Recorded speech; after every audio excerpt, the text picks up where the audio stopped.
السلام عليكم، فيديو جديد ان شاء الله. وجدت هذا العصير. هذا هو عصير صحي وخاصة لهذا البرد. هذا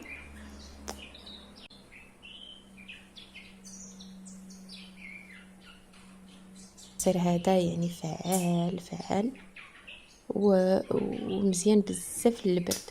هانتوما المكونات هما: عندي السكينجبير عرق يعني خضر، والخيار والليمون الحامض. هو واحد العصير يعني عصير مزيان، نتمنى تجربوه.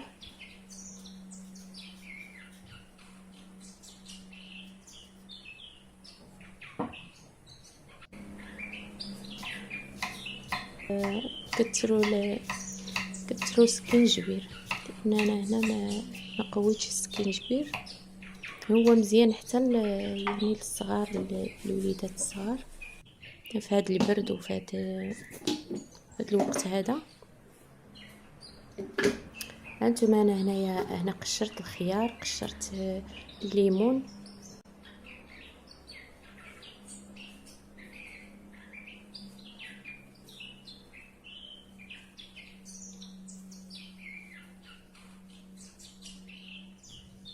نكثروا ماشي وحده، يعني وحده انايا وحده كانت عندي هنا، وحده. من الاحسن نزيدوا شي 2 ولا 3.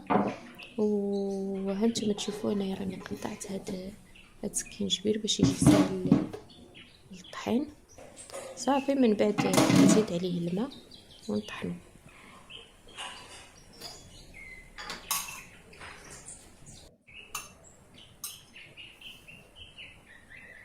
شويه السكر، الواحد على حساب اللي بغى يزيد العسل يزيد شويه العسل. وانا زدت الماء الكافي. صافي ونطحنو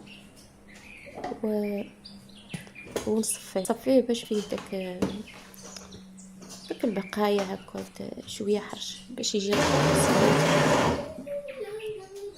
ما تجربوه. راه مزيان بزاف. في الاول يجي المذاق حار، ولكن دغيا تمشي داك يعني الحروريات السكينجبير.